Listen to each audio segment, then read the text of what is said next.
all in on real estate. My name is Aaron Goins. The reason why I started this meetup was because when I was in the military, no one in my circles talked about real estate. A lot of times we talked about what we call a thrift savings plan. We talked about stocks and bonds and other things like that.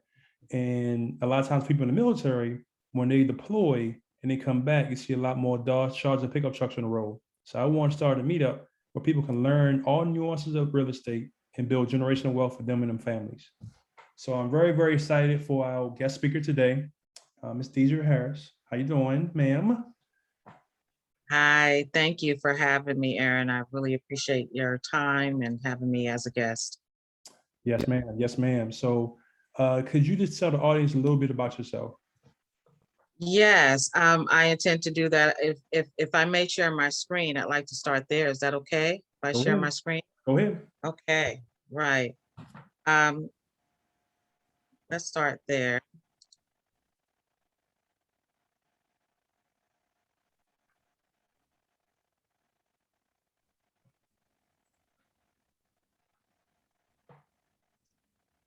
Everyone on, they can see. Not yet. I still say start a screen sharing. Okay, there we go. Okay. All right, there you go.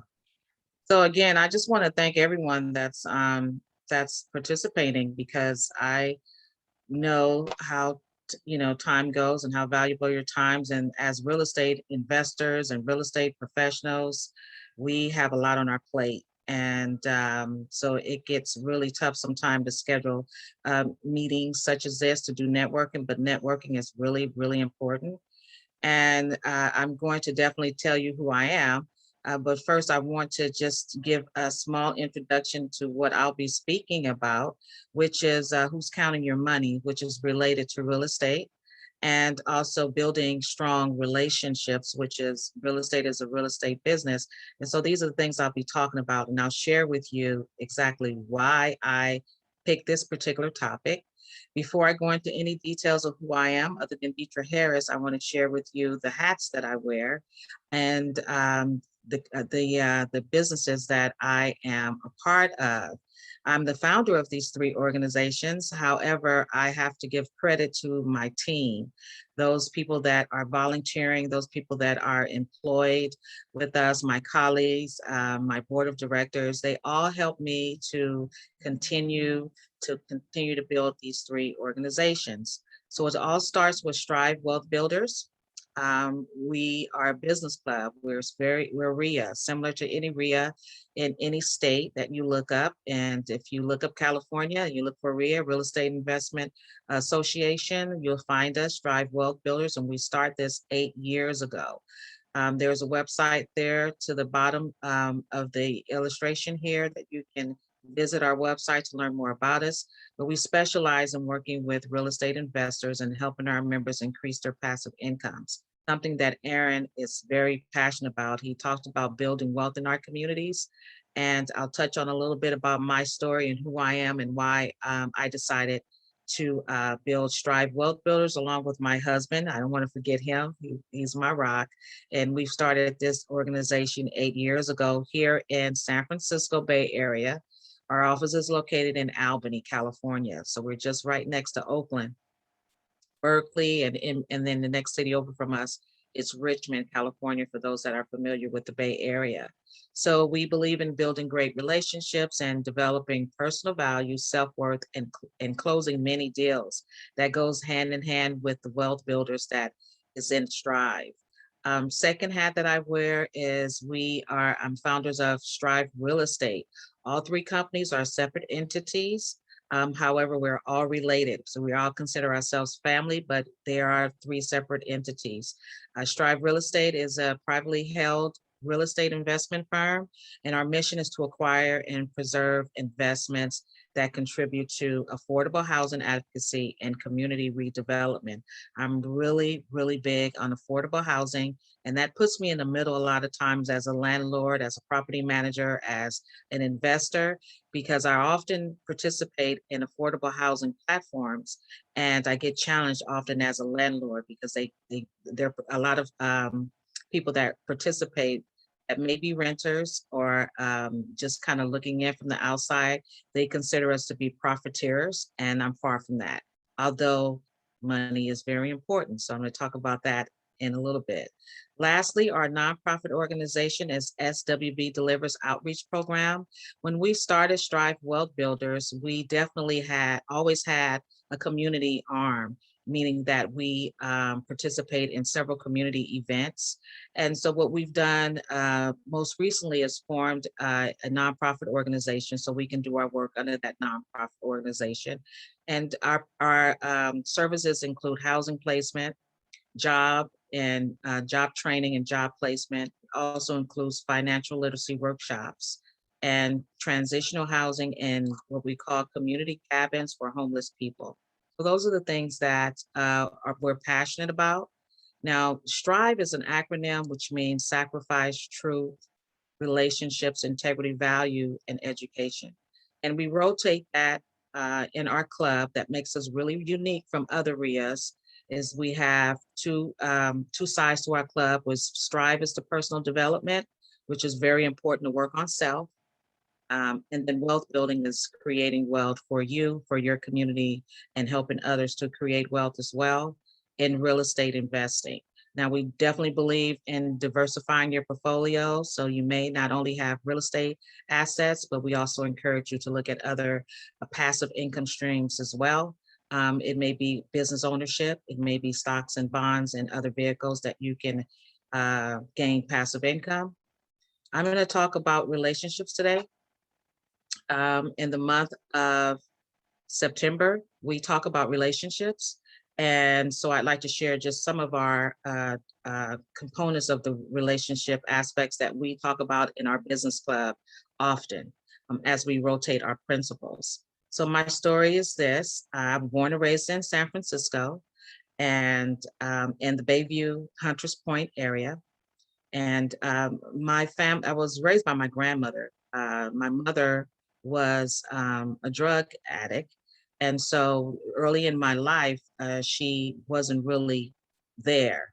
And my grandmother took the responsibility of raising me.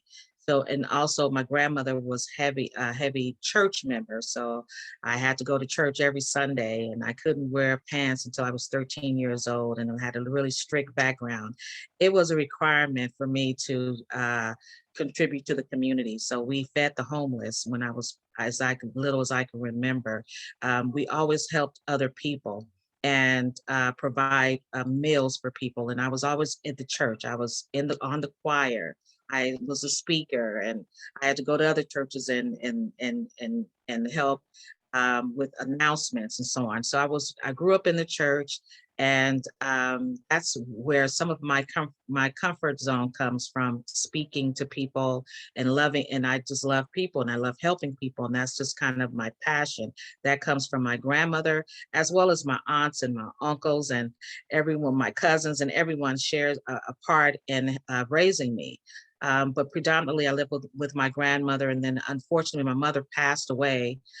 She passed away. She actually was using needles, and unfortunately, she got AIDS, and she passed away early in my life. And so I have those two sides of me, and but my family didn't know what direction I was going to go in, and that's kind of some of other people can share that comes from that type of background.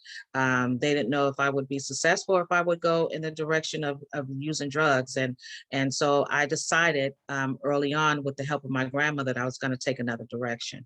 So what happened that forced me into looking at real estate was my grandmother moved into a senior home, not a nursing home, but a senior facility, independent senior facility called Rosa Parks at the time in San Francisco. It was a large building, and I remember being a teenager.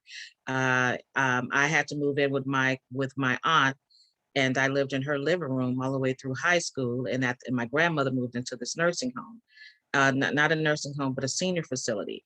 To me, it was a nursing home. It felt like that. And so my experience when I would visit her is that I wanted to make a difference for other seniors that lived in low income housing and independent housing. I just wasn't happy with what I saw at that facility when I was there.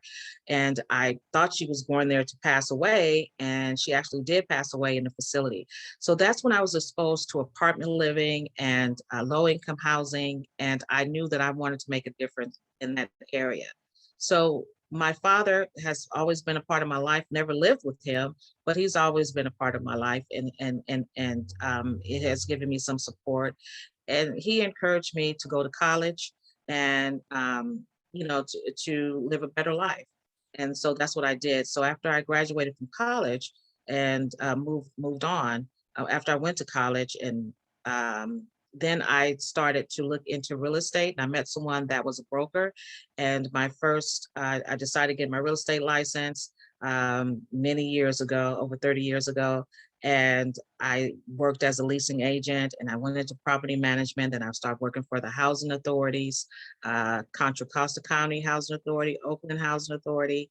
And then I started working for some of the large property management companies. I worked my way up, got several credentials in property management in that industry. I started flipping homes and then purchasing single families as well as duplexes, and became a landlord.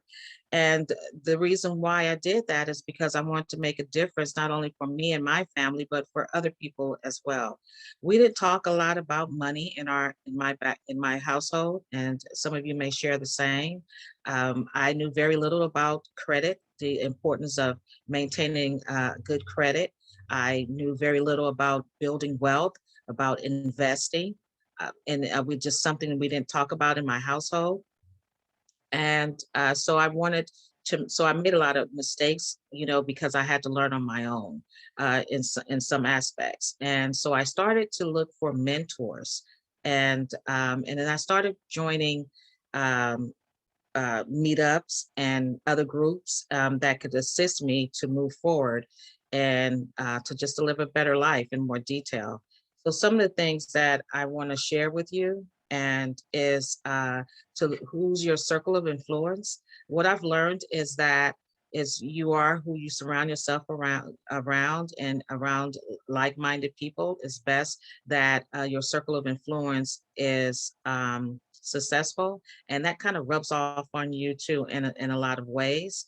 Then what relationships are toxic, and how to get rid of some of those toxic relationships, and what part do you play in relationship building, and how do you bring value to your relationships, and how to build strong relationships. As I said before, real estate is a relationship business, and money plays a large part in building relationship in this business. Um, it plays a much larger part in your personal life. And a lot of times that we get so caught up in looking at what other people have that we miss the boat for ourselves. And I think it's important for us to look at ourselves and start with us when we think about our goals in real estate and our goals in our personal life. So when I have you look at this, I have an illustration, and we talk a lot about relationship builders. That starts with you. It starts with self-respect. It starts with self-value and self-love. Loving, and for a lot of you, if you look at me, I probably look like a Black woman, an African-American woman. And so that goes along. A lot of times we don't want to talk about money. We don't want to talk about race. It's something that we shy away from because of sensitive topics. But in my opinion, we should talk about it more often, specifically money and how to build wealth in our community, specifically the Black community. And so I've had my challenges as an African-American woman in this business, and also as a woman in this business. And so I'm not shy to speak on those challenges, and how I have been able to overcome those challenges. But who's counting your money? Everyone counts your money. So you have to, in my opinion, you have to be able to actively understand what is money, how money works, and how to best make the best decision around your money. And it's all individual. So everyone has a separate financial plan. Everyone is different. Everyone has different goals and has the same financial plan. Um, and financial statement. So when I say who's counting your money, who's your circle of influence, as you see on my screen, that would be your family, your friends, your mentors, your organizations, your clients and business partners and employees, business associates, service providers, pets, neighbors, general public. These are all people that are counting your money. If you take a step back and you kind of look at that. So if I look at family, you know, more than likely, if any one of you have kids, that's probably the first persons that's counting your money is your kids, right? Your kids are coming to you with their hand out, you know, I need this, I need that. And they could be a very costly expense. So, you know, sometimes we don't plan to have children. They come into our lives. God sends them into our lives, but they're not always planned, but they do. There is an expense that's attached to having children. It may be your family members if you have parents that you help support. If you maybe a family member may come and ask you for a loan, which usually turns out to be a gift, you know, and I'll just kind of keep it there. So, and your friends can do the same. When you start progressing in your career, people have a tendency to start counting your money. You may do the same to other people. Instead of counting your own, you start counting other people's money, and you start measuring yourself on what they may have and you don't, and how you can achieve it. Well, there is such a thing called, you know, a positive competition and then a negative competition. Sure, I love to read books about other people that are successful for my encouragement, but not for me to measure myself against them, other than maybe use them as a tool to say I can be successful as they are, but not to have any malice toward their success, but if anything, contribute to their success and be happy for them. Mentors as well. So if you really look at your circle of influence, and I challenge you to do that, then you can identify who are the people in your immediate influence, not someone you haven't talked to in years, not someone, you know, that you don't know or that you're not around repeatedly. So if you look at all of these different your mentors and organizations you're a part of, your clients, your business partners, service providers, who's your service providers, who are you giving your money to? Because your service providers, they're the first one that's counting your money, because they want to make sure that they get paid for the service that they provide you. So it's really important to look at your circles of influence and then determine which of those people could be toxic to you, which ones are the Debbie Downers, as we say, which ones are negative. And that can be family, through service providers, your clients, and so on. You want to get rid of those people that are toxic in your lives and that do not bring value, or if they're not on the same page that you may be on in your career. And so you do have a part to play. And how do you bring value to your relationship? So it's not one-sided, it's always two sides. You know, it's not always I just take, and I never give. So you don't want that type of relationship where you're just continue to take and you don't give, or someone is continuing to take from you and they don't give back. So you want to surround yourself with like-minded people, and people that are growing in their real estate businesses and other businesses, so they can contribute to your growth as well. And so just look at how do you bring value to the relationships that you are a part of. Some of the tips that I suggest is don't judge someone based on their appearance. We get caught up in that a lot. And we can, you know, shoot ourselves in the foot, because you might be missing someone that's been sent to you to help you with a project, to help you fund your project, that may be helping you as a mentor. So it's very important not to judge someone based on your opinion. Also, I suggest being yourself. Don't try to meet someone else and have this facade when you're meeting someone. It's okay if you don't know all of the answers. If you're in a meeting or someone asks you a question you don't know the answer, just simply say, let me get back to you. I'm sorry, you know, I don't understand that, or I don't know it, instead of, you know, giving a answer, or just try, as we might say, you try to front a little bit. So we don't want to do that. Although there's a little bit, I do want to say that fake it to make it, that works in certain incidents. So you can do a little fake it to make it, but you have to be wise with that too. Don't, you know, don't extend yourself where you can't be accountable, be trustworthy. We talk about integrity a lot in our business club, because again, real estate is a relationship business. No one's going to want to give you money if they don't trust you, or to be a part of your project, or to do any type of business with you if you're not trustworthy, if you don't have a good track record and the history and experience behind that. Be willing to share and give back. I discussed that. And stay in contact, be accountable. That's the hard part, especially in today's society where we have so many moving parts, that what I have found that's very challenging is you may have LinkedIn relationships, and or you meet people at meetings such as this, and you want to connect with them, and you may engage in them 1 or 2 times, and then it kind of falls to the wayside where you don't circle back around and be in contact with them. And I meet a lot of people, and I have a lot of emails coming through. It can be very challenging. So one of the things that I'm working on is to follow up a lot more than than I've been able to do, and trying to make time in my schedule, literally put in my schedule, this is my follow-up time, this is when I'm going to do that. Because if I don't do it, then it'll just pass week by week, and again, I may be missing a great opportunity by not building a relationship with someone that I've met, that we really can work well together and bring value to each other. So I want to open up for any questions. This is how you can reach me. Please visit our website at Strive Wealth Builders, and it's no membership fee to join. If you'd like to join our network, we have over 1,700 members. We have many different tools that you can take advantage of depending on your investment style. We work with newbies, sophisticated and accredited investors, and we also have service providers that are a part of our network that, and we consider ourselves to be family. So please, we are located in California, Albany, California, and that's where you can find us.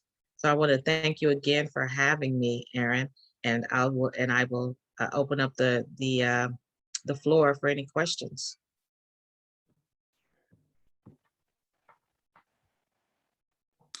Well, let me start off by asking this too. Thank you first of all for your great presentation.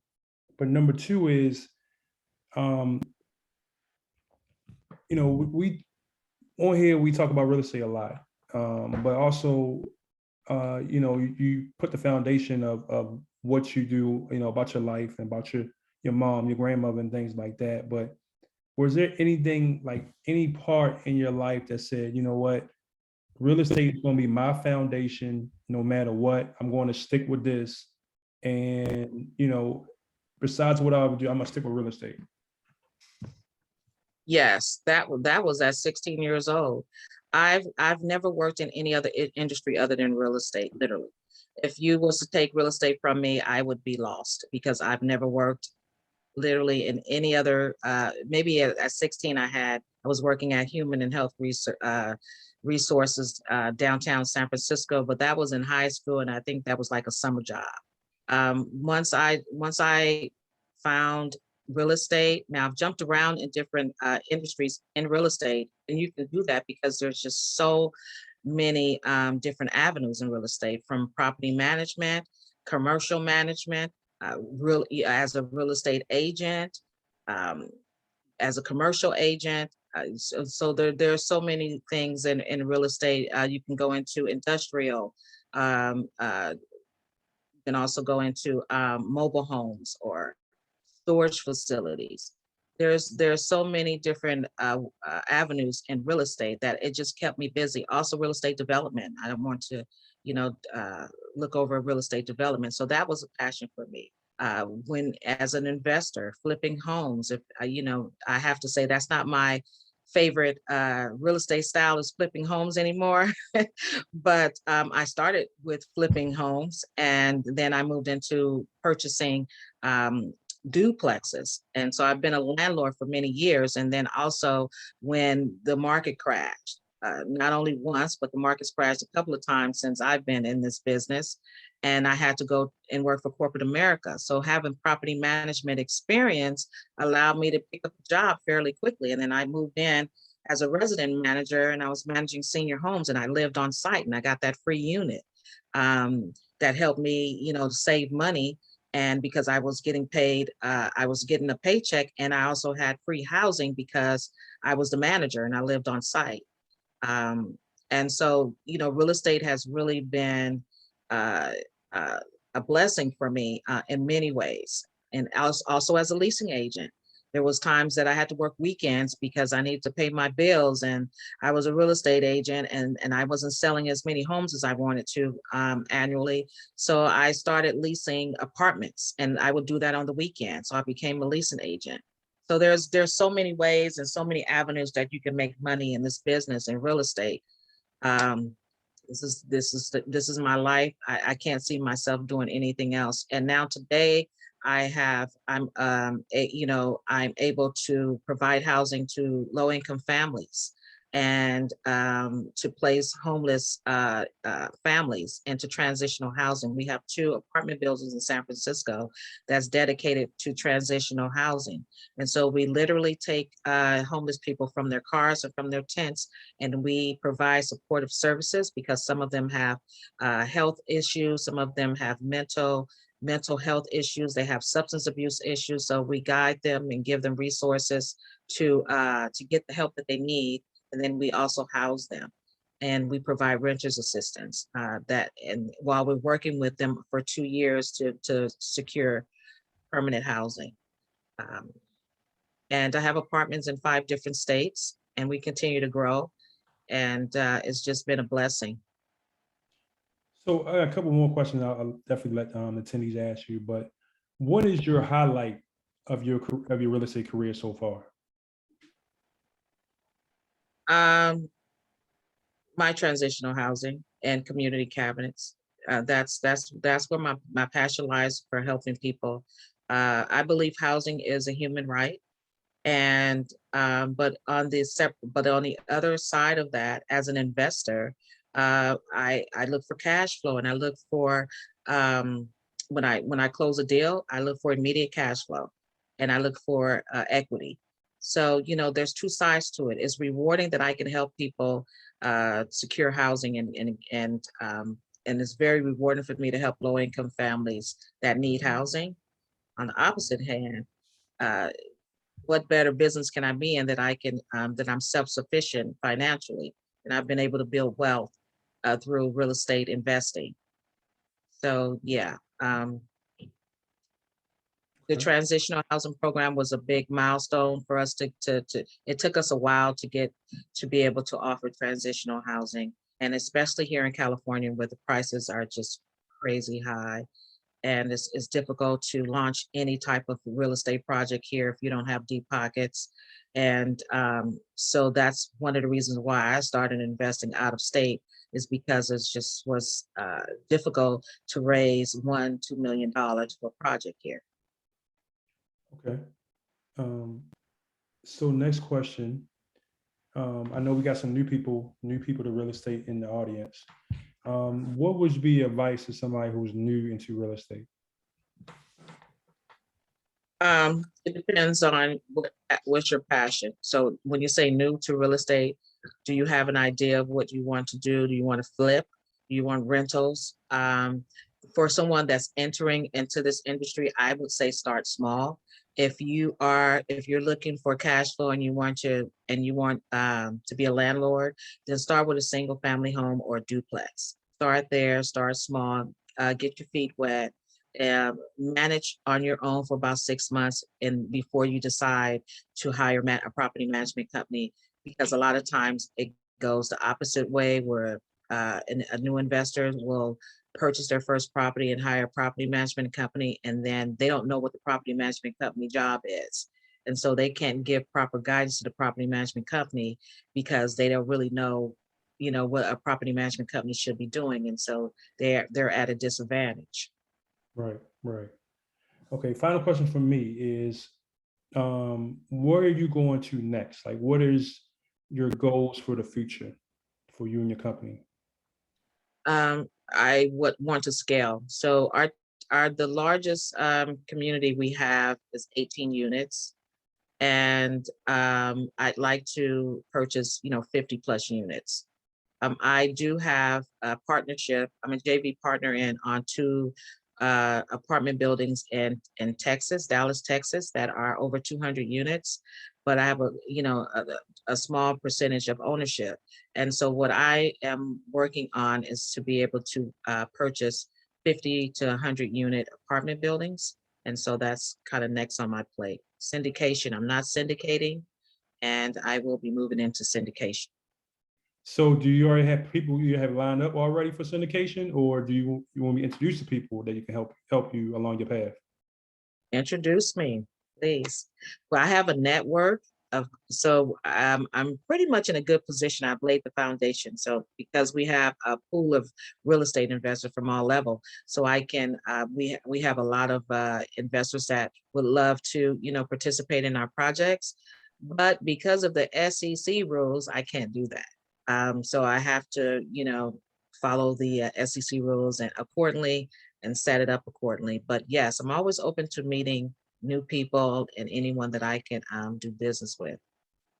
We will definitely talk about the SEC rules when I do my presentation on your meetup. We will definitely talk about that. Yes. But yeah, I mean, you have multifamily investors on this call, and there's others that I will definitely introduce you to help you along your path. And if you have time, there's a meetup. I would love for two meetups. I would love for you to go and meet some investors, some syndicators that I think that will really help you along your path. So definitely got your back for this. That would be my space. Okay, so if any, please unmute. Like Monique, please. I have a question. Oh, go ahead, Reem. Go ahead, sir. I missed your call earlier. I mean, when you said my name earlier, I was carrying up groceries, so I apologize. No problem. Here, I heard Miss Harris go in, and I'm like, wow, that was a touching. That was an amazing story, by the way, Miss Harris. My question to you is, what was your last problem? How did you overcome it? And what is a new problem that you're facing? I know you said you're scaling and growing. And what can I do or this group do to be an asset to you going forward? okay. That's a lot in that question, but thank you. So what is really, heavy on my heart, and I'm actually reading a book. I'm reading two books actually. I just finished one by Mark Cuban, who's of the Shark Tank. And then also now I'm reading Damon John, Power Shift. And I finished reading, which is kind of bizarre. I didn't think I would read this book, but it was really good, by Curtis Jackson, Hustle Harder, Hustle Smarter.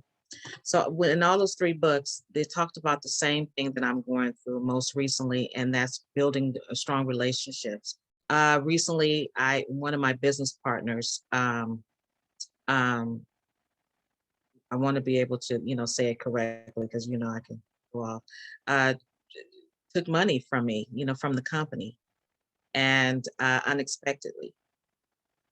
And so I was the last person to know it. And when I checked the bank account, there was a significant amount of cash that wasn't there.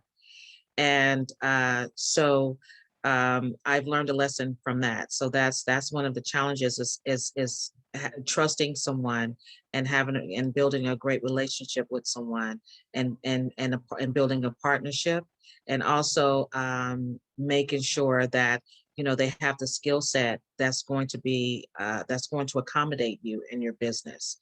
I say often, you surround yourself with those that know more than you, to some degree, but just making sure that I have to now look at measurements of how I'm going to make sure that this doesn't happen to me again moving forward. So that's a challenge that's just happened to me. But also in all three of the books that I've read, it has also happened to those three people too. So it's something that, other people have shared with me, and trusting someone and picking a great partner in your business, or a joint venture partner, or a general partner, and just making sure that you vet them before you move forward with it.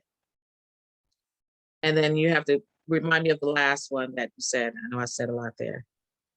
How can everyone help me? How can anyone help me on this platform?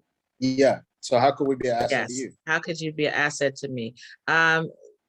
I would say by joining the club, because we always can use great talent, great minds on our club, and networking would be an asset. Also, if you have any multifamily deals that I would be interested in, our criteria is 2 to 20 units. That's usually our happy place, 2 to 20 units. But recently, I haven't been looking at any duplexes, so I'm looking at 4 to 20 units. And Core Plus is another place that we like. Core Plus, 65% occupancy or more, and we are in an average price range from 200 to 1 million. So if anyone has any deals, our markets are Ohio, Texas, Pennsylvania, California, Florida, and I'm missing one. You got Raheem pumped up already. You say Florida. Yes. I just turned down a few deals from Texas. We had, I think it was like a 33 unit, and then we had one that was like 22 units. But I'll double back and I'll check if I see anything. I'll send it to your LinkedIn profile. My beautiful wife already found your LinkedIn profile. So when you were sharing your story, she started on her research on you. So you really touched our house. Okay, So we'll definitely be. that's lovely. That's lovely. We usually keep our rents just slightly below the market rate to keep it affordable. So so I run through a lot of deals that don't pencil, and I know the market is hard for a lot of us right now. For investors, corporate America has kind of came in and started to buy single family homes. For instance, Google is buying single family homes. We've heard of that. And it's really challenging for the smaller investor to compete with corporate America that's buying single family homes, and they're overbidding by 50,000 up to 80,000 on the deal. It's very hard to get in there and be competitive, but there are good deals out there, and we're still looking. It's just that I've been having a challenge with finding deals that have at least a 10% return on the investment is usually what we're looking for. And then usually between the 6 to 8% cap rate. Okay, now that's duly noted. Duly noted. I'm not gonna hog your time. I know other people want to ask you questions. I can sit here and trust me, I ask questions until my tongue fall out. But I give somebody else. I want to be respectful of your time. Thank you, by the way. You can always contact me by email or give me a phone call. No problem. Okay, then. No problem. Monique, I know you're new. Yes, I am. This is my first time. Yeah, this is my first time here, but I just want to thank you, Miss Harris, for sharing your story with us. And I don't know if you guys already talked about this. Like I said, this is my first time here. You probably already discussed it, but like during the pandemic, since you mentioned that you have like low income housing, how did you handle, or did you have like any tenants that weren't paying their rent? Because they were telling people all across America not to pay their rent. I'm in New York City. I have my properties. I have one down here. I have a duplex in New York City, and I have two duplexes in Albany, New York. Some of them, one of my properties, I don't have a mortgage. The other one, I do have a mortgage. So the one without the mortgage, I was able to, deal with, the tenants if they couldn't pay their rent and so, but the ones with the mortgages, like, how did you handle that? Or did you even have any tenants that didn't pay rent? Like, how did that work with you? I still have tenants that don't pay rent. So pre-pandemic, I had tenants that didn't pay rent. So, unfortunately, if you are in this business long enough, you're going to have that. But certainly through the pandemic, there's moratoriums. So the moratoriums, they keep extending it and extending it, and it's really been hurting landlords a lot. The small ones. What a lot of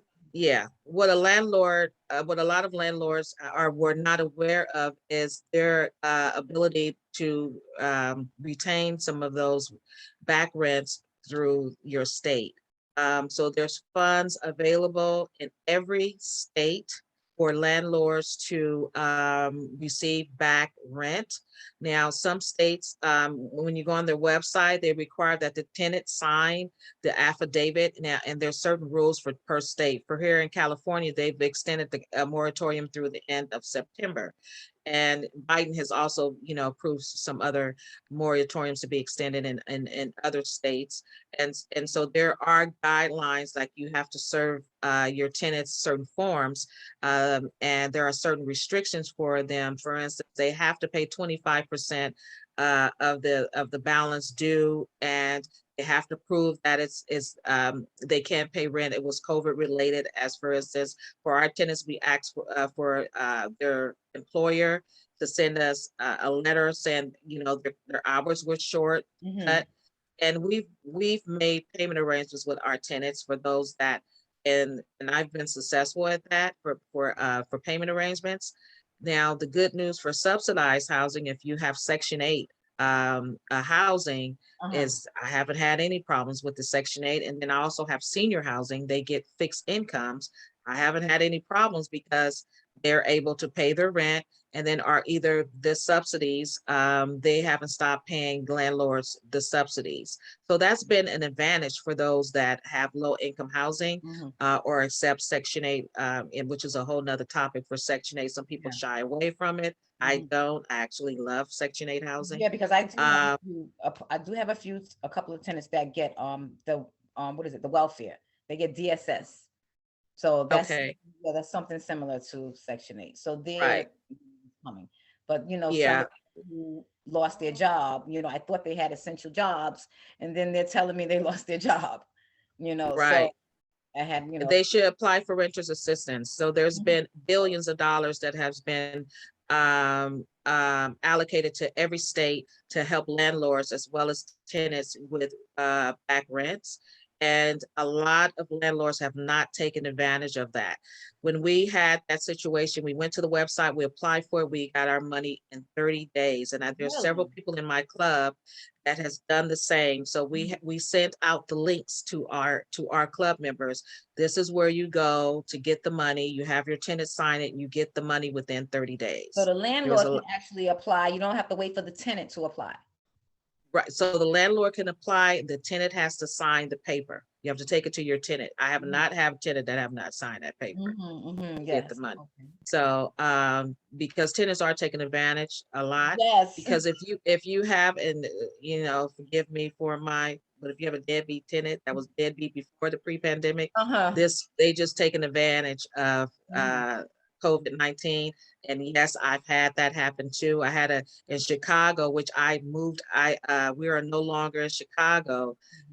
We don't invest in Chicago because Chicago is such a tenant pro state. Really? So one of the things I want to say that we look at landlord friendly states, and that's usually where we navigate to purchase property. California is a tenant pro state, and so is Chicago and New York as well. Good thing about New York is that they have a lot more subsidized housing units, and you don't see quite as many people in tents, living in tents. No, we don't have that. No, we don't have that. We have tons of people on the side of the road living in tents out of their cars. But so you have the housing for that. We don't have that type of housing here. One of my business partners, she lives in the Bronx, right? So I get a lot of feedback on what's going on. I'm sorry, she lives in Queens. Oh, okay. And she lives in Queens, and I talk with her regularly, and she kind of gives me the scoop on what's going on there in the housing industry. So that's very different from here. But there's tools. Look at the tools that you have. Go to your state and you can Google renters assistance for landlords, and you should get a list of different resources that can help you to get your money, to get your back rent. And can I ask one more question? Do you have any of the properties that are just without mortgage? Like, do you do that, or is everything everything you buy does like it have a mortgage? I leverage. I get a mortgage. I usually try I usually get a mortgage, but I buy and hold. So I don't, it's rare that I sell a property. The only reason why I sold our apartment building in Chicago is because it was so difficult there. Under the COVID guidelines, I had tenants that hadn't paid for almost a year. Wow. And there's literally, very little that the city would do to help landlords. And the restrictions are just, I thought California had a lot of restrictions. Didn't top Chicago. So maybe we will revisit Chicago at a later date, but there's a lot of, there's a lot in Chicago. But otherwise, I don't sell, I build equity. And so what I've done is I try to leave the equity in the property. I try, even when I refinance recently because the rates are so low. But I try not to pull money out the property. Only is by a strategy, and only if I want to buy another property and I may refinance to take a little cash out, but I really want to build my equity in the property, and create a strategy and keep it there. So, and then eventually, pay the mortgage off where it's free and clear. Okay, great. All right. Thank you so much, Ms. Harris. Yeah, you're welcome. Claudia, you got anything? Oh, go ahead, Caroline. Go ahead, Caroline. Hi, sorry, I came in a little bit late, but because everyone has been talking about your story, Ms. Harris, I'm gonna have to rewatch the recording. I was on a call earlier, but thank you so much for coming out. And I had a question. So when you were initially starting out on this journey, because I've been really into visualization and this whole idea of manifestation, right? So are you in line with that type of thinking? And when there were tough times, for example, you talked about, having someone liquidate your assets, like what were the things that kept you motivated? Not so much now, right? Because you've hit a certain level of success, but initially that kept you going on this journey. Prayer. I have to contribute to, I meditate, I do affirmations in the morning to keep me motivated. I pray. Also, I'm a true believer in vision boards. And even today, once I complete a goal, I still have another goal in mind. I read books that on success, to anything, podcasts, CDs, anything that's motivational. I listen to motivational speakers, but I'm really big on vision boards. I have one that I look at every day in my bedroom, and then I also have one in my office. So it keeps my goals on the forefront of what, so when I have those challenging days, separate from drinking a glass of wine or two, I look at those vision boards, and that keeps me motivated, and also groups such as this. It's really important to stay connected. Even when you have a child, there's been times, I've lost money on deals, and it doesn't feel good, right?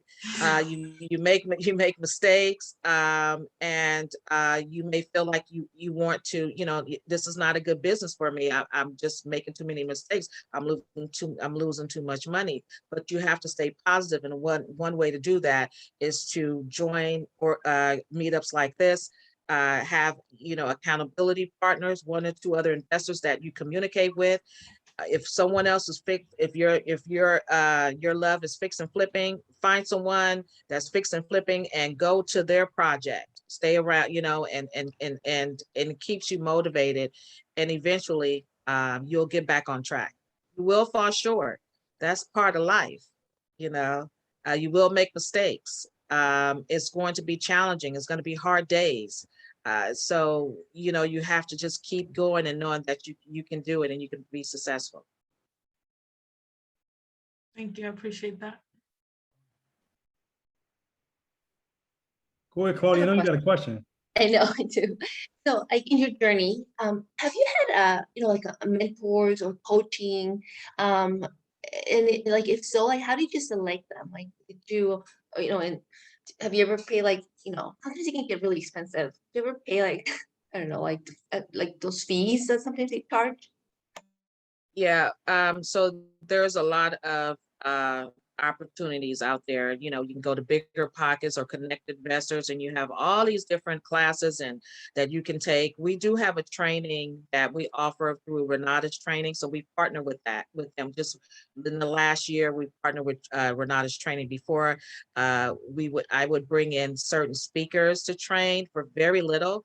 I'm not big on spending a lot of money on a real estate investing training. I rather for you, yes, you do need the training. Yes, surround yourself by mentors, but I rather for you to take that $10,000 to $15,000 and invest into your first property instead of $25,000 on a training course. That's going to give you a bunch of CDs and books to take home. So reading books, very helpful. And the way that I find mentors is I look at someone that's successful. Someone, for instance, as you say, you may have multifamily professionals here, someone that is doing exactly what I want to do. I start to follow them, and perhaps I'll talk to them and schedule some time to meet with them. And we're all busy and doing things, but a lot of times I have found that someone that is successful, they will spend some time with you and help you on your projects. And then also, if you do, education is really important because that's how you can avoid making the really, big mistakes. I don't suggest YouTubing it to learn this business. YouTube, I have a YouTube channel. I give out information for YouTube, but it's only, that's only going to give you the tip, of the resources that you're going to need to complete your project. So there's all different types of ways that you can educate yourself without spending a lot of money. So I would suggest books, podcasts, mentorship, and some CDs. And then also you have, and YouTube, you can look at a little YouTube as well. But also surround yourself with those that are experienced. Bigger Pockets, I have found Bigger Pockets. Is anyone familiar with Bigger Pockets? Okay, so they've been around for a while. I have found mentorship on Bigger Pockets. You can start asking those questions. Start establishing yourself as an investor. It's okay to say you're new, because when you're new, people want to help you. You'll be surprised how many people want to help you to be successful. So start engaging in those conversations on Bigger Pockets or other platforms such as Connected Investors, and you'll find your mentor that you need. So if you have a question and you're working on the deal and you have questions about, how to, what the contract looks like and what kind of contingencies you need to build into that contract and protect yourself from, then you have a resource for that. And so that's why building relationships is so important in this business. It really helps you to avoid those really costly mistakes.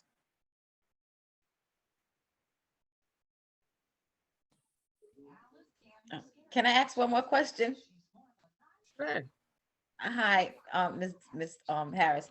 I just wanted to know, just talking about relationships and things like that. How did you go about building your team? That's something I really, I'm in the process of building my team now, but so far, I have like 3 people on the team. So like, how did my maintenance person, my so-called property manager, even though I'm the property manager, but he's like make believe, he thinks he's a property manager, so I have like, and my attorney. So like, how did you, like, who do you have on your team? Like, how do you go about building your team?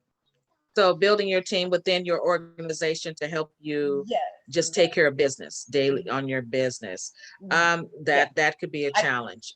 So that definitely could be a challenge. So through my network, I started building a network first. And that's not for everyone. Everyone doesn't want to build a RIA, but that's where I started. And I started meeting people that wanted to contribute to our projects.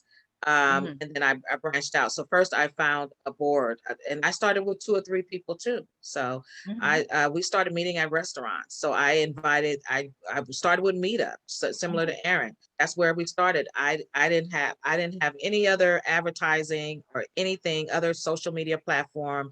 Everything was on meetup. So I started a meetup. People started coming in my meetup, and usually 2 or 3 people, or maybe 4 people, and it started there. they know people. Everyone knows someone, and specifically in real estate.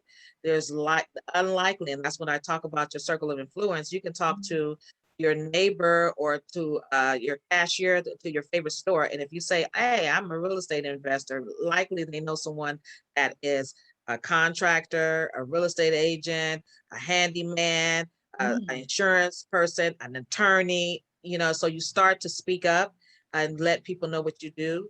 And you have to vet people. You have to talk to people, because team building doesn't happen overnight. You have to, it takes a while to do that, but you have to engage with other people to do that. There's other ways that I found people on Craigslist. I love you. That's why I'm gonna go to Craigslist too. Okay. I have, I've had some bad experiences too, but again, you have to vet people, don't just say, okay, yes, because I did that too. Oh, I mowed the lawn. They came, oh yeah, they mowed the lawn and they did a bad job at it. Or I have someone to fix something and they did a poor job at it. So I learned how to vet through vendors, but I found vendors on Home Advisors. I use TaskRabbit. Yeah, and I use Thumbtack to when I'm looking for vendors or service providers. And yeah. Okay. And I, when I'm looking for employees, I go to Indeed, and I put, I go to mainstream and collect resumes. Yes, it depends on the level. For initially, no, but they have different, just like you can go premium and some other, just like LinkedIn. I've been successful at recruiting on LinkedIn as well. LinkedIn is great, actually. Okay. I don't want to miss LinkedIn. You can meet so many great people. I've met so many great people on LinkedIn and professionals on LinkedIn. I have to sign up for that. Employees too. They do have it where you can solicit employees on LinkedIn, but then they have these tiers. You can go to premium and some other benefits that you can have. So, but yeah, they start free, and you can gradually, if you want to step it up or upgrade, they all have these upgrades. But that's how they make their money. Yes. So. Okay. Then all right. Networking. Facebook too. Facebook. Yeah. Okay. Got you. Thank you. All the social media outlets. I've been able to recruit and to meet some great resources and avenues. Okay, thanks a lot. Thank you. Rhonda, there you go, Rhonda. Great save. There you go, Rhonda. Hey everybody, how y'all doing? Hey Detra. Rhonda. How are you? Oh, darling, I'm grateful. I'm grateful today. Like going on, but I'm in a place of gratitude. Just how I live my life. You all, Detra and I go pretty far back. Matter of fact, maybe 20 years. Yes. Right. And it was such when Aaron put, I guess met Detra, I don't know, and then he mentioned me. And so she said, I know Rhonda, I know her. And so we talked, and Aaron, the matchmaker, he knows how to get that thing clicked. And he said, don't say nothing. He didn't want nobody to know. He wanted to make sure we came together. Right. And we had a long conversation, and some of the things she's doing in SF, I went by her transitional housing, very, very nice, furnished, really sweet. So somewhere where I'm going to actually place veterans, when the veteran I was going to place in there, he wound up being able to stay where he was. So that's cool. So, but we're definitely going to work together, and I look so forward to it, because it's like a full circle that's come around. It probably wasn't our time then, but maybe our timing is now. That's right. That's how God moves, because our calendar is not his calendar, and we'll be thinking, let's do, but then no, not right now. So I'm grateful for for knowing her. Very smart woman, very knowledgeable in the field, what she does, and she'll be doing some work here over, I believe, some things in Richmond as well, where I'm at. Yes, community cabinets. Yeah, working with the city of Richmond. Yes. Yeah. So we'll probably hook up then. And looking forward to it. But I want to ask you, what is there? When do we hang up the boots? How do we wind it down? We're seasoned women, and Yeah. we got a lot of energy, and we still Yeah. going. Claudia, she's cracking up. We got a lot of energy. We keep it rolling. You're telling my age. I'm not telling I'm not, but there's no that retiring. the timing, and I just thought Definitely. I'd throw that out because my mindset is not really there. I mean, the picture behind you, I have a great grandson now, and he'll be one on this month, at the end of this month, on the 30th. Yeah. And so I want to do some traveling, but I just want to find out with like-minded people, what are the thoughts around that? So I don't usually put the retirement I'm gonna work until in this business until I'm not here anymore. God transitions me.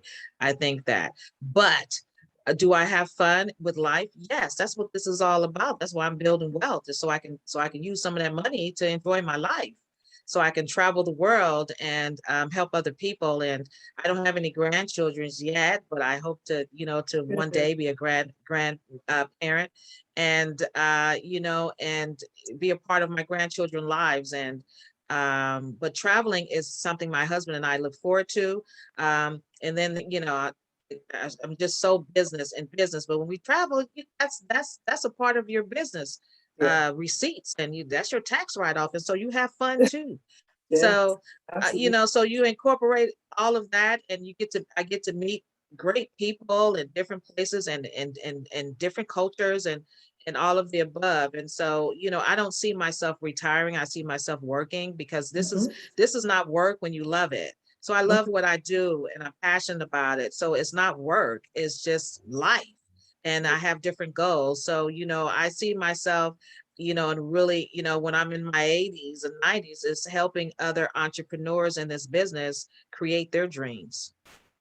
And so, and they're still working in this industry. So yeah, but yeah, you have to have fun. I want to, I love the water too. So I wouldn't get on a cruise right now. No way. But hopefully, as life comes back and get some normalcy around here from this pandemic, then I'd love to do that as well.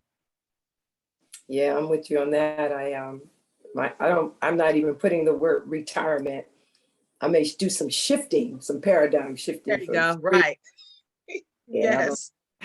Yes. Look at that. It keeps you young too, right? You got to keep mobile. You got to keep moving around, and gotta have fun. I put on my bio.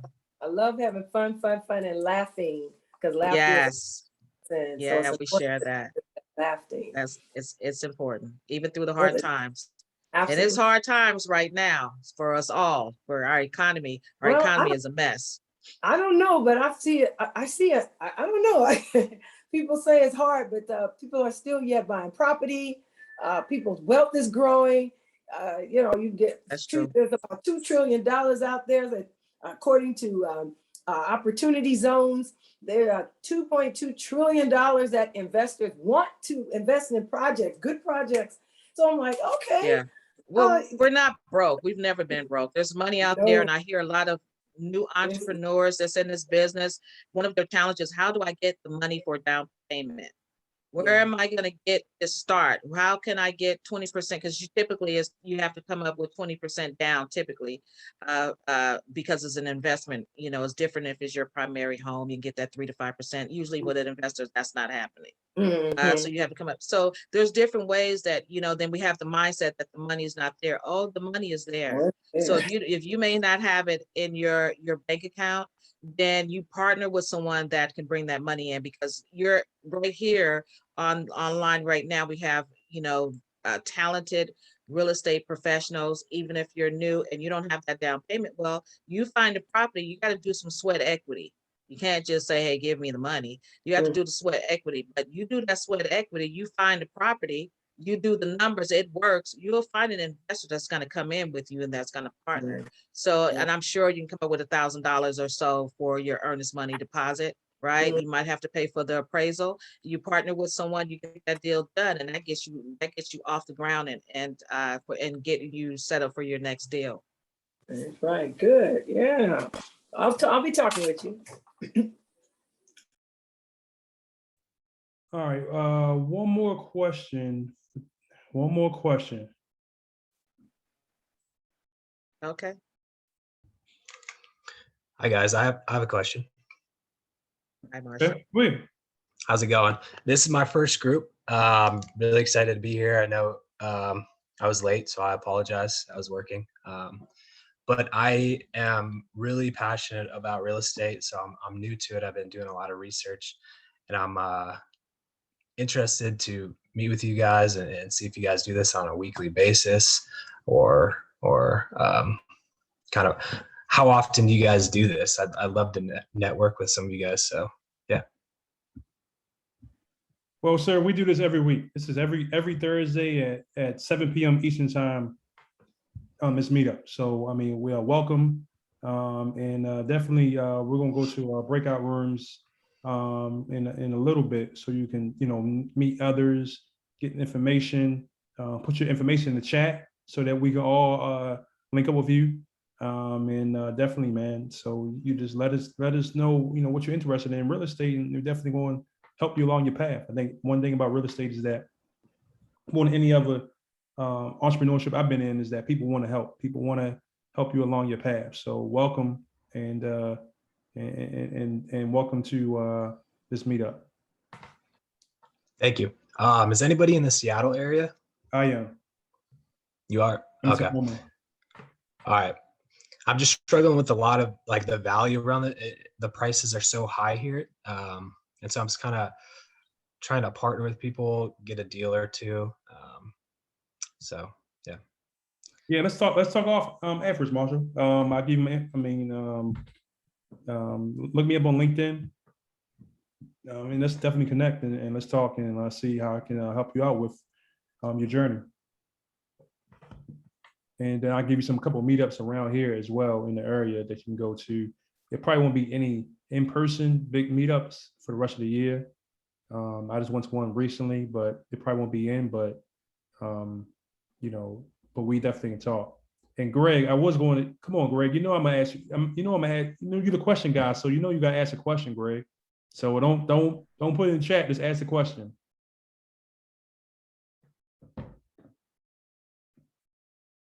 You on mute, Greg. You on mute. Okay, sorry. Yeah, I was stuck doing something else, so that's why I came late. I didn't have a well thought of question asked, and therefore I kept quiet. Yeah, but yeah. So I'm just trying to see if anyone here do anything in Arkansas. Just something I saw the other day. Just trying to see if anyone is over there or does anything out there. I saw a deal in Arkansas, but I mean, it was a 124 unit in Arkansas. But that's already I know. So, all right. Well, look, I saw a deal in Arkansas. I think it was Arkansas. How many units was that? Oh boy, 60 some units. All right, what area in Arkansas? Just Arkansas? Oddly enough, it's actually not a multifamily. I was browsing through some sites I had, it's actually something that's not multifamily, and it's actually a property that's actually being sold, and the federal government actually has buildings on it, and they're mandating that they actually stay in it, but they're it's a nice amount per year, and it's federal government, so it's guaranteed. And I'm like, okay, who do I know that might be out there so that I can actually be able to work with? So yeah, they guarantee a certain amount per year. So I'm like, when the federal government guarantees it, they pay up there. So. Oh, so it's a single family? No, it's more of office building. Oh, So it's not even in the multifamily realm, but yeah. So, but if you're interested or anyone is interested in finding out some more, we can, yeah, probably just talk offline and see if it's something that is even feasible. But I don't have anyone on the ground in Arkansas, never been there before. Um, so realistically, I would need just to connect with people. okay. Okay. All right. So yeah. Hook up with Greg and we might get interested in. Let's I just want to say, Detra, thank you so much for Thank you. this great presentation you did, answering the But she question. put on the glasses.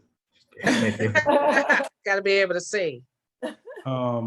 Yeah, I just want to say this. Thank you so much for everything you have just poured into our group right here. You're more than welcome to stay. You're more than welcome to come back anytime you want. And I look forward to trying to do the same for your network and for your meetup in a couple of weeks. So Yes, I have an event this in an hour. Actually, we have events often. So I do have a webinar in the next hour. So I'm going to jump off so I can get prepared for that. But it's been truly a pleasure and I would love to come back anytime. All right. Amen. Thank you. Thank you. Blessings. Anyway, would you mind putting your meetup information on the chat? That way we can actually be able to follow up or even attend if it's open. Put my information here. So just a shameless plug, guys. In 2 weeks, I will be a guest speaker on Detra's meetup to talk about capital raising. So very, very honored, very, very excited to present to her group. So if you guys want information about that, please get with Detra or me and just come to the presentation, so. Yes. And you can find that information on our website. I'm typing in my information right now. But if you go to our event page on our website, you will see Aaron and it's by Zoom. So it's on Zoom and you can sign up for it. You can register for it and we would love to have you. So you guys can double dip. You guys can come to this meetup on the 23rd and come right to Detra's right after that. So you can double dip. Yeah. Yes. Yeah. So yes, and we share that, Aaron. I'm later on because we're Pacific Standard Time, so we're in California. But right. we both hold events on Thursdays, so that's typically when we hold our events as well. Right. So mine's is at 4, hers is at 6:30. So definitely we'll probably end this around like 6 my time, and then so I can prepare myself to go on Detra. So just more to come. So you guys can double dip on that Thursday. That's great. Okay, nice to meet everyone, and don't hesitate to reach out, and I hope to see you again. Thank you, Detra. All right. Thank you, Aaron. Detra. Okay, Look forward to have a good evening. Thank you all. So I just want to say as always, this is Meetup is a proud member of the GOB network. So if you guys want to learn about GOB, please get with me. There's some other people here on the GOB network for apartment investors. Great information, a lot of free information on there. For active duty people or veterans, ADPI, that's a great information source, great REIA group to be part of, a military affiliated REIA group called Active Duty Passive Income. I'll be a guest speaker on that podcast in the near future. Also, Make Real Estate Real. That's a $1,000 course, but it goes A to Z in real estate. It's got about a guy named Jamal King. Matter of fact, I'll see Jamal in a couple weeks. Me and my main man Lawrence Ladd will be in Atlanta for a conference, and hopefully we get to meet Jamal. But yeah, this like I said before, Marshall and others, this meetup is every Thursday at 4 p.m. Pacific time or 7 p.m. Eastern time. So you guys are always welcome to come every week. We also have a clubhouse room every Wednesday at 5:30 Eastern time called the Military Real Estate Investing Hour. Rhonda, Claudia, and others are my moderators, and they always giving out a wealth of information. Matter of fact, I'll let Claudia talk about yesterday and how it went yesterday for her.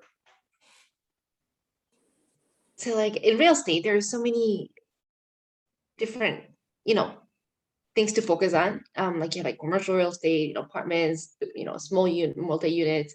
And so there are different models. And yesterday, somebody brought up like what he does, they have storage units and you have other stuff. But this guy came up, well, no, he's actually doing it. He's actually working with like storage, like he buys land and offers storage space for like as a business. And he says it's very lucrative. And as veterans, we get the benefit of having priority with government contracts. If the government has needs storage units for like soldiers or active duty soldiers, or veterans get priority. So there's like another aspect of real estate that people could venture into and pursue. So it's really interesting. So interesting. It's like storage units, but more like it's at a mass scale. He'll buy like land and he'll offer like 500 like spaces for storage. I'm sure there's so much more to it, but I don't know if Aaron, if I'm missing anything, but that was a very good talk. What about Ragman too? What Ragman was saying? What did he say? He was talking about this is the stuff that was going on, like the different. He was giving like a lot of information out, and basically what we're trying to get to is that you come to the clubhouse room. I mean, you get a lot of free information.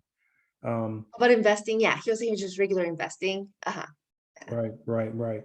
Speaking of tips, speaking of tips and free information, Vicky, can you talk about your meetup and also talk about your podcast? Yeah, sure. I do have a meetup tomorrow. As a matter of fact, it's 3 p.m. I can put the link in the chat. Pacific time. I'm sorry? But 3 o'clock Pacific time. Yeah, 3 o'clock Pacific time, California time, because I'm in California. And then I have this lady from the Adventa, Ira. She's going to be coming and talking about how to leverage your retirement account for one account, and you can invest in real estate. So she's pretty knowledgeable. As I had her on my summit too, the Capital Summit. So she threw a lot of nuggets, and then people were super happy. So I thought it would be a good idea to bring her to the meetup in a smaller group, and people can ask one-on-one questions. And also I do have a podcast as well. I'll put the link in the chat as well. It's Vibe, Mind, Body, and Entrepreneurship. So I bring people from all walks of life. They talk about their success stories. So a lot of golden nuggets there, how to carve your own path. So tune in. Thank you. Thank you, Vicky. And she has a wealth of knowledge to give out too. So please follow her podcast. Please follow her meetup. She's always giving. So I just definitely want to highlight her on here. So thank you, Mickey, for coming. Thank you so much. And I don't want to be on Debbie Downer, but how's Jim doing? I do not know. I text him. I never heard back from him, but usually he is very quick in responding. So it's been already 1 day. So I'm hoping he's feeling better, but no news so far.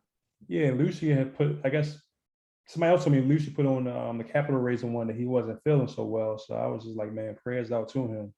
Yeah. And definitely. He was hospitalized, or I think he was not doing really well. He put it in the Slack channel a couple days back, and then since then I didn't hear from him.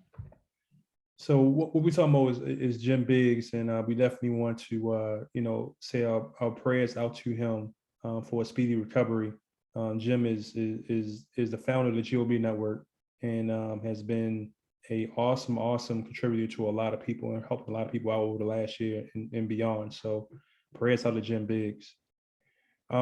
So with that, I'll stop the recording.